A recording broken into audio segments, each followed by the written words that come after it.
आप सारे बच्चों को एक बार तिवारी सर का फिर से प्यार भरा नमस्कार। स्वागत है आपका हमारे YouTube चैनल पर। आज मैं आपसे किसी प्रकार की किसी भी क्वेश्चन पे कोई डिस्कशन नहीं करने वाला हूँ, किसी भी टॉपिक या किसी भी चैप्टर पे कोई डिस्कशन करने वाला नहीं हूँ। जैसा कि आपको स्क्रीन पे दिख रहा होगा कि आज मैं आपसे सीधे सीधे आपके examination pattern, exam paper structure पे डिस्कस करने वाला हूँ। मेरे पास बहुत सी क्वेरीज, बहुत सी डिमांड आई, बहुत से इंडिविजुअल बच्चों के कॉल आए कि सर हमें आता बहुत है, लेकिन प्लीज हमें एग्जाम में लिखना सिखा दीजिए, एक बार हमें समझा दीजिए कि हमें कैसे एग्जाम में रिप्रेजेंट करना है। कहीं ऐसा ना हो कि हम एक नंबर कटा बैठे, हम 100% मार्क्स सिक्योर करना चाहते हैं। इन प्रकार के बच्चों के लिए या एवरेज बच्चों के लिए ये आज मैं आपके सामने वीडियो लेकर के आया हूँ।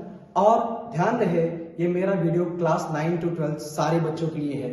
10th और 12th का बोर्ड एग्जाम का स्ट्रक्चर बिल्कुल सेम है जैसा कि आपकी स्क्रीन पर दिख रहा है। 9th और 11th के स्ट्रक्चर को भी सीबीएसई को भी फॉलो करना पड़ता है, स्कूल्स को सीबीएसई के नाम्स को फॉलो करना पड़ता है, तो वहां पे भी एग्जामिनेशन पैटर्न कुछ ऐसा ही होना चाहिए या होने वाला है। आइए आज का वीडियो शुरू करते हैं। बच्चों, हम लोग पॉइंट नंबर 1 पे आते हैं। एग्जाम पेपर स्ट्रक्चर जैसा कि मैंने लिखा हुआ है, यहाँ पे आपको क्या दिख रहा होगा, आपका क्वेश्चन पेपर 5 सेक्शन में डिवाइडेड है। Section A, section B, section C, D and E, जहां पे एमसीक्यू से आप परिचित हैं, very short, short, long and finally case studies की प्रॉब्लम है आपके सामने। इस बात का ध्यान रहे कि क्वेश्चन नंबर 1 से लेकर के क्वेश्चन नंबर 20 तक 20 एमसीक्यूज हैं बच्चों हमारे सामने, और ईच एमसीक्यू आपका 1 मार्क का है। 1 मार्क के 20 एमसीक्यू मतलब 20 मार्क्स हो गए। वेरी शॉर्ट में आपके पास केवल 5 क्वेश्चन है, each question containing 2 marks, 5 question 10 marks के हो गए। सेक्शन सी इस तरीके से आपका 3 मार्क्स का है, 6 क्वेश्चन 18 मार्क्स का हो गया। सेक्शन डी इस तरीके से आपके पास 5 मार्क्स के 4 क्वेश्चन हो गए, 20 मार्क्स हो गया। और आपके लिए कुछ नया 1-2 सालों में केस स्टडीज आ गया है जिसमें कभी कभी बच्चे प्रॉब्लम में आते हैं। ये आपका 4 मार्क्स का 3 क्वेश्चन है जो कि आपके पास 12 हो गया। ये भी ध्यान रहे कि आपको सीबीएसई बोर्ड के पेपर में 9 से 12 की बात मैं कर रहा हूं, किसी इंडिविजुअल क्लास की बात मैं नहीं कर रहा हूं। आपको no overall choices are provided, ये आपको क्वेश्चन पेपर में ही स्ट्रिक्टली सबसे स्टार्टिंग में लिखा रहेगा। यहां पे आपको दिखता क्या है, इंडिविजुअल चॉइसेस, ये आपको दिखता है। सम ऑफ द क्वेश्चंस में आपको लिखा रहेगा दिस क्वेश्चन और दिस क्वेश्चन, आपको 2 में से कोई एक अटेम्प्ट करना होगा। तो ये हमारा पहला पॉइंट हुआ। वीडियो को बोरिंग नहीं बनाएंगे और कम समय में ज्यादा चीजों को जानेंगे। सेकंड पॉइंट पे हम लोग आते हैं बच्चों।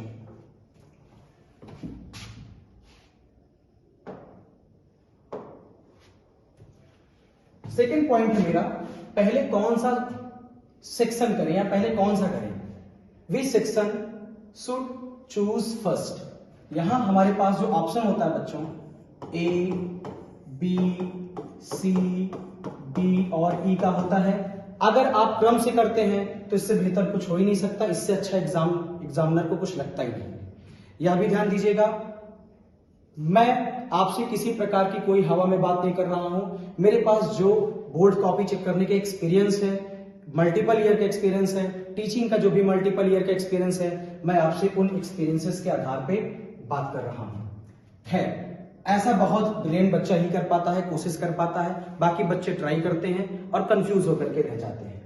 चलिए मेरी बात ध्यान से सुनिएगा। होता क्या है बच्चों, अब मैं बात कर रहा हूं आप लोगों के सेक्शन ए की बात कर रहा हूं। सेक्शन नंबर ए में हमको 20 क्वेश्चन मिल गया और ये 20 का क्वेश्चन एमसीक्यूज है।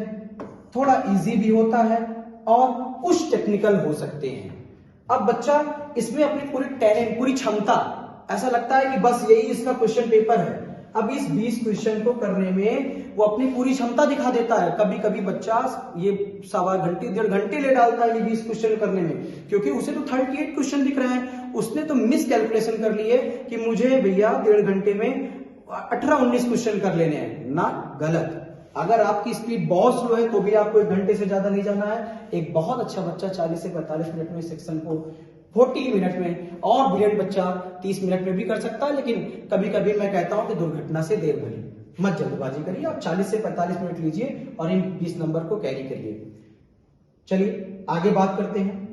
मान लीजिए कि आपका मैनेजमेंट वीक है, ठीक नहीं है, तो मेरी सलाह मानिएगा, आपको जो डिस्क्रिप्टिव क्वेश्चन होते हैं वो आते होते हैं।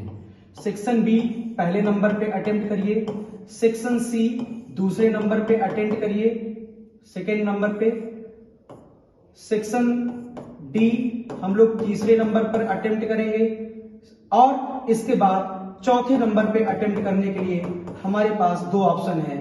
हम लोग चाहे तो सेक्शन ए अटेम्प्ट कर सकते हैं और चाहे तो सेक्शन ई अटेम्प्ट कर सकते हैं, जो आपको बेहतर लगे। यहाँ पे एमसीक्यूज हैं, मान लीजिए बाई चांस 2-4 क्वेश्चन आपके छूट रहे हैं तो at least you can hit and trial, आप तुक्का लगा सकते हो। कम से कम लाभ प्रोबेबिलिटी है कि 4 क्वेश्चन में तुक्का लगाओगे, एक तो सही होगा यार आपका कम से कम। फिलहाल ऐसी स्थिति ना ही है तो अच्छी है। ये आपका होगा पहले कौन सा सेक्शन करें। तो आपको जो बेहतर लगता है, आपकी प्रिपरेशन बहुत अच्छी है तो सीरियल से जाएं। अगर आपको लगता है कि आपका टाइम कैलकुलेशन थोड़ा सा वीक हो जाता है तो आप पहले डिस्क्रिप्टिव क्वेश्चन करें, लास्ट में एमसीक्यूज को प्रेफर करें।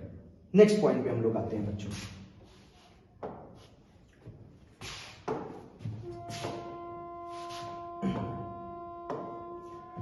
पॉइंट नंबर 3, किस सेक्शन पर ज्यादा मेहनत करें। आजकल ये देखा जा रहा है डिस्क्रिप्टिव क्वेश्चन बच्चा साल भर थ्रू आउट द ईयर हमारा जो बच्चा होता है वो डिस्क्रिप्टिव क्वेश्चन सॉल्व करता रहता है, वहां पे उसे बहुत प्रॉब्लम नहीं आने वाली होती है। टीचर्स की जो मेंटेलिटी है बच्चों, वो बच्चों को एमसीक्यूज में घुमाते हैं, थोड़ा सा आजकल बच्चों को एमसीक्यूज में घुमाते हैं वो। तो आपको एमसीक्यूज पे प्रैक्टिस करने की आवश्यकता है। At least NCERT one side book, पिछले 2-3 साल के पेपर, सीबीएसई का सैंपल पेपर, इससे ज्यादा आपको सॉल्व करने की जरूरत नहीं है। और कुछ एमसीक्यूज, हाँ एमसीक्यूज में आप कोई साइड बुक में है तो बहुत अच्छी बात है, नहीं तो सैंपल पेपर वगैरह खरीद करके आप एमसीक्यूज पे थोड़ा सा मेहनत कर सकते हैं। इस पे आपको सबसे ज्यादा बच्चों मेहनत करने की जरूरत है। चलिए नेक्स्ट पॉइंट पे आते हैं। पॉइंट नंबर 4 है मेरे पास, case study and value based question. Yes, very important point. यहां पे सबसे इंपॉर्टेंट तो वैल्यू बेस्ड है, इसमें मैं आता हूं। पहले हम लोग चर्चा करते हैं केस स्टडी पे। ये केस स्टडी सेक्शन नंबर ई में आता है। कौन से सेक्शन में आता है? सेक्शन नंबर ई में आता है। क्वेश्चन नंबर 36, 37 और 38 होता है, और इनमें आपके first, second, third and fourth part, 4 part आपको करने होते हैं। ईच कंटेनिंग 1 मार्क, यानी ये आपका बच्चों बनता है 4 मार्क्स का। 4 मार्क्स का ये हो गया, 4 मार्क्स का ये हो गया, 4 मार्क्स का ये हो गया, यानी आपका 12 मार्क्स का हो गया। केस स्टडीज में आपको हर चैप्टर पे 1-2 क्वेश्चन की प्रैक्टिस करनी है, क्योंकि जो क्वेश्चन आपने लगाए हुए हैं उसी को तोड़ मरोड़ करके केस स्टडी बनाया जाता है। सीबीएसई ने अपने एकेडमिक साइट पर कुछ मैं रेफर करूंगा, कुछ case studies chapter wise upload किए हैं, आप उसको सॉल्व कर लीजिए। इससे ज्यादा आपको करने की जरूरत नहीं है। हाँ, इसका जो तरीका होता है, आप इसके तरीके पे काम करेंगे। आपको कोई केस स्टडी होता है, वो आपकी कोई ना कोई सवाल या कोई ना कोई, अगर अंग्रेजी में कहें तो क्वेश्चन ही होता है आपका। आप उसको पूरी तरीके से सॉल्व कर लीजिए। सॉल्व करने के बाद रफ में जब सॉल्व कर लेंगे, एक बार पूरा क्वेश्चन पढ़ने के बाद तब सॉल्व करिए। स्टेप बाय स्टेप आपको आंसर्स उसी में मिलते चले जाएंगे। जो आपके आंसर्स होंगे फर्स्ट, सेकेंड, थर्ड और फोर्थ, जो आपने रफ में या पीछे कोई भी जगह पे आपने सवाल क्वेश्चन सॉल्व किए हैं, वहीं से आपको आंसर मिलते चले जाएंगे। ये आपका केस स्टडी का तरीका है। बच्चों, मैं आगे आता हूं। यहां पे एक इंपॉर्टेंट सेक्शन है, एक इंपॉर्टेंट हिस्सा है, that is the value based problem. इस बात पे जरूर ध्यान दीजिएगा। ये क्या होता है? Value based. लॉन्ग क्वेश्चन पे किसी भी एक क्वेश्चन में आपको 5 मार्क्स का क्वेश्चन होता है, जो कि ब्रेक कर दिया जाता है 4+1 में। ये 4+1 क्या है? 4 नंबर का आपका क्वेश्चन आ जाएगा और 1 नंबर के सवाल आ जाएगा।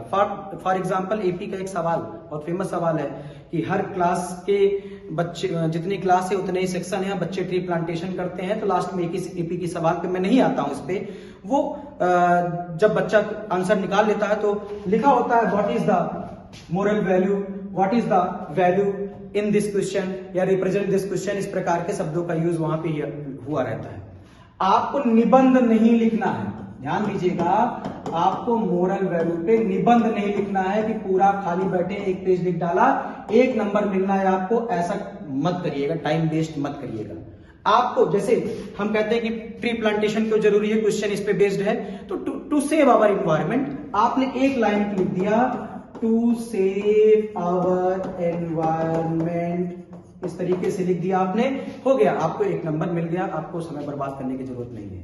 मैंने हमेशा टॉपर बच्चों को देखा है, बहुत सारे टॉपर बच्चों को मैं साल भर समझाता रहता हूं, लेकिन 1 नंबर वो मोरल वैल्यू का जो क्वेश्चन, जो वैल्यू बेस्ड क्वेश्चन आपके पास रहता है, मोरल वैल्यू नहीं, वैल्यू बेस्ड मैं कहता हूं इसको, जो क्वेश्चन रहता है वो लास्ट में 4 में से 1 बच्चा छोड़ करके चला ही आता है और बाद में बहुत पछताता है, अरे सर हमसे तो गलती हो गई।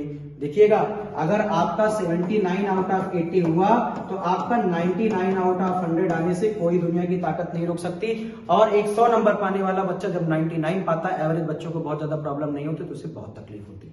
चलिए बच्चों, हम लोग नेक्स्ट टॉपिक पे आते हैं। हमारा नेक्स्ट टॉपिक है, 2-3 इसमें हमने चीजें कवर किया हुआ है। ऑप्शन गलत, आंसर सही। कभी कभी जैसे क्वेश्चन नंबर 1 में बच्चे ने ए लिखा, लेकिन सपोज दैट 80 सेंटीमीटर आंसर आया, लेकिन ये ऑप्शन नंबर बी दे रखा है। हाँ, उसने ये बहुत अच्छा काम किया कि ऑप्शन भी लिखा और आंसर भी लिखा। मोस्ट ऑफ द जो टीचर होते हैं वो काइंड हार्टेड होते हैं, बहुत ज्यादा कुछ सीनियर टीचर्स बहुत क्रूअल होते हैं, बाकी जो यंग होते हैं मोस्टली काइंड हार्टेड होते हैं। सीनियर्स भी होते हैं, मैं नहीं कह रहा हूं, मैं दावा नहीं कर रहा हूं, मोस्टली मैंने देखा है। तो वहां पे आपका चाहे ऑप्शन सही चाहे आंसर सही, 2 में से 1 सही होता है तो वो कंसीडर कर लेते हैं मोस्टली। वो अगर आपने लिख रखा है, आंसर भी लिख रखा है, तो वो आंसर पे ही जाना चाहते हैं। तो आप ऑप्शन के साथ, जैसे आपने क्वेश्चन नंबर 5 अटेम्प्ट किया, एमसीक्यू है, उसका ऑप्शन नंबर सी √3/2 कोई भी वैल्यू है, आंसर आ रहा है, सपोज दैट sin 60 की वैल्यू आपसे पूछ रहा है। तो अब ये जब वैल्यू आ रहा है तो आपने ऑप्शन नंबर सी और उसकी वैल्यू √3/2 दोनों, मान लीजिए बाई चांस आपने झटके में सी की जगह बी लिख दिया बट आंसर सही है, तो मोस्टली टीचर्स इसको दे देते हैं। तो ऑप्शन और आंसर दोनों ही लिखना चाहिए, तो यहां पे आप बच जाएंगे। नंबर 2 पे आते हैं हम लोग इसमें बच्चों। पहला पॉइंट डिस्कस कर लिया, क्वेश्चन काटने का तरीका। मैं देखता हूं बच्चे लिखते हैं क्वेश्चन नंबर 17, ऐसे लिखा question number 17, let us consider लाभ अपना जो है सवाल लिखे, और सवाल गलत हो गई। सवाल गलत हो गई तो क्या करते हैं भैया लोग प्यार से, और लड़कियां बहुत ध्यान से मेरी बात सुने, लड़कियां ये कलाकारी ज्यादा करती हैं, वो ऐसे क्रॉस कर दी, अरे टीचर इसको डिजाइन समझ ले, क्रॉस समझ ले, इस पे नजर ही नहीं जाती है। वो इसको जो 1-2 स्टेप मिला, पता चला 5 मार्क्स का क्वेश्चन है, 1 स्टेप सही है, 1 नंबर दे करके आगे आपने इस क्वेश्चन को सही किया है और वहां पे रिपीट लिख करके काट करके आपका 1 नंबर मिल जाएगा, जबकि वहां पे आपको पूरा का पूरा नंबर मिल जाना चाहिए था। तो ऐसे नहीं काटेंगे आप, इसको प्यार मोहब्बत से 1 लाइन ऐसे काट देंगे। और ज्यादा कलाकारी ऐसे, इसमें खिचड़ी भी नहीं पका देंगे, ये भी गलत तरीका, ऐसे भी आपको नहीं करना है। तो जैसे मैंने पहले बताया, 1 लाइन काट करके आगे बढ़ जाएंगे, ये एक चीज होगी। इसके बाद बारी आती है बच्चों, नेक्स्ट नंबर पे आते हैं। जैसे क्वेश्चन काटने का तरीका तो मैंने बता दिया कि कैसे काटना है आपको, और ऐसा नहीं कि आप एकदम खिचड़ी पका देंगे तो आपको काटा नहीं माना जाएगा। टीचर्स को पसंद नहीं आता है, first impression is the last impression. कोशिश करिए स्टार्टिंग में आपसे गलतियां ना होने। फिर हम लोग क्वेश्चन, जैसे मान लीजिए हम लोग को करना है क्वेश्चन नंबर 1, तो हम लोगों ने उसका, क्योंकि एमसीक्यू से बहुत ज्यादा टाइम नहीं लेना है, छोटा सा सोल्यूशन जितना शॉर्ट में हो सकता है, हमने लिखा a = 80 सेंटीमीटर, हमारा आंसर आ गया। क्वेश्चन नंबर 2 हमने लिखा, सपोज दैट हम लोगों से sin 30 की वैल्यू पूछ रखा है, बहुत इजी क्वेश्चन ले रहा हूं, sin 30 की वैल्यू, अब sin 30 की वैल्यू प्रूव थोड़ी ना करने लगोगे, डायरेक्ट लिख दोगे। मान लो बी ऑप्शन है, sin 30 की वैल्यू होती है 1/2 लिख करके, मैंने कहा ऑप्शन और ये दोनों लिखना है। फिर इसके बाद सपोज दैट हम लोग लॉन्ग क्वेश्चंस में आते हैं या वेरी शॉर्ट क्वेश्चंस में आते हैं। क्वेश्चन नंबर 22 हमने अटेम्प्ट किया, आप बीच में डालिए।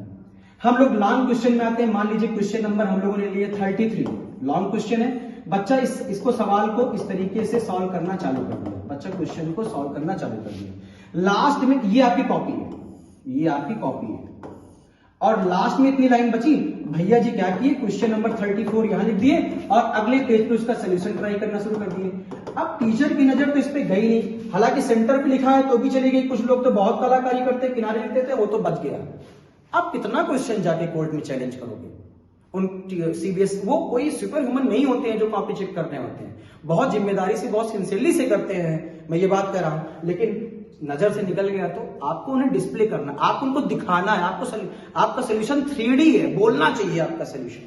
ये बात रही हमारे क्वेश्चन के रिप्रेजेंटेशन में। उसके बाद लास्ट पॉइंट हमारा आता है to deceive for few marks. हालांकि ये गलत है, ये मैं गलत चीज सिखा रहा हूं, लेकिन थोड़ा सा, जैसे आप सारा बच्चा नहीं, कोशिश कर सकते हैं। सपोज दैट कि बहुत अच्छा बच्चा कोशिश करेगा, उसका फायदा नहीं होगा, टीचर मुस्कुराएगा, काट के आगे बढ़ जाएगा, एवरेज बच्चों का कभी कभी फायदा हो जाता है। सपोज दैट आपका क्वेश्चन नंबर 31 है, जिसमें आपके पास ये 3 मार्क्स का क्वेश्चन होता है, जिसमें आपके पास 2 क्वेश्चन अवेलेबल है, क्वेश्चन फर्स्ट और क्वेश्चन नंबर 2। अब आपको अच्छाई है कि इसमें 2 के दोनों क्वेश्चन आ रहे हैं, लेकिन मजे की बात यह है कि इसके ऊपर आपका क्वेश्चन नंबर 29 जो कि 3 मार्क्स का था, वो वाले में एक भी ऑप्शन, मतलब एक ही क्वेश्चन आपको दिया हुआ है जो कि आपको नहीं आ रहा है, तो आप एक बार ट्राई मार सकते हो। इसका फर्स्ट आपने यहां ऑलरेडी लगा रखा है, आपने टारगेट कर लिया कि यार इस वाले में दोनों आ रहा है, इसमें ये लगा दूं, इसको उठा करके यहां लगा दूं, लेकिन क्वेश्चन की नंबरिंग चेंज आप मत करिए। तो टीचर्स क्या होते हैं, कभी कभी जल्दबाजी में होते हैं, टिक मारा भाई, उनको रिपीट पता चल जाएगा, सेम क्वेश्चन फर्स्ट यहां डाल दोगे तो रिपीट लिख करके काट देंगे, लेकिन उनको ये पता है कि 3 मार्क्स का ये 3 मार्क्स का ये कॉपी चेक करते करते याद हो जाता है, लेकिन उनको ये पता रिपीट नहीं है, तो इतना ध्यान नहीं आता है कि कौन सा और है या क्या है। तो मोस्टली 50% चांस होता है ऐसे सही करेंगे और आपको 3 नंबर का बेनिफिट मिल सकता है। अब कोई बच्चा भैया 78 मार्क्स ऑलरेडी पा रहा है, 3 मार्क्स का उसने रिपीट कर दिया, इतना कॉमन सेंस की बात है, तो क्या मेरे भाई 81 में 80 मार्क्स पा सकते हो? ये तो अपने आप ऑटोमेटिक आपकी छोरी पकड़ी जाएगी। तो बहुत अच्छे बच्चों के लिए नहीं, एवरेज जैसे 60s में बच्चा है, 70s में है, तो एक क्वेश्चन, ज्यादा चोरी करोगे पकड़े जाओगे, कम चोरी करोगे चल जाएगा। फिलहाल इसके लिए मैं आपको एडवाइस नहीं करूंगा, क्योंकि ये एक गलत चीज है। मैं बिल्कुल भी इसके लिए एडवाइस नहीं कर रहा हूं। आप अपने लीगल प्रोसेस पे फॉलो करिए, जो बातें आपको मैंने बताई हैं आप उसे गंभीरता से लीजिए, बहुत अच्छे से तैयारी करिए। ये मेरा वीडियो मैं तिवारी सर आपके लिए लेकर के आया था। मैं केवल अपने बच्चों को टारगेट नहीं किया, अपने परिचित के बच्चों को टारगेट नहीं किया, मैंने सोचा कि सारे बच्चों को ये वीडियो दिखाया जाए। सारा बच्चा एटलीस्ट ये जानना चाहता है कि वहां पे मेंटल टेंडेंसी टीचर्स की क्या होती है। आप कॉपी में लिखते हो सॉरी सर, लड़कियां उसमें ऐसे कलाकारी कर देती हैं, ऐसे स्माइलीज वगैरह बना देती हैं, ये सब नहीं चलता। गलती हो गई सर मैं एक बार कॉपी चेक करने गया, वहां पे पता चला कि सर मेरी इस स्थिति का जिम्मेदार मेरे भाई हैं जो कि इस दुनिया में नहीं है, उनका एक्सीडेंट हो गया, वो खत्म हो गए। ये सब इमोशनल ड्रामे वहां पे नहीं चलते। आप अपना मोबाइल नंबर देते हो भैया वहां पे, ये सब मत करिए। आपका एक ही तरीका है मार्क्स पाने का, there is no shortcut of success, just study and work hard. मैं तिवारी सर आप लोगों से विदा लेता हूं। नेक्स्ट वीडियो में आपका फिर से स्वागत करूंगा, कुछ और इंटरेस्टिंग बातें लेकर के आऊंगा। तब तक के लिए धन्यवाद, गुड नाइट।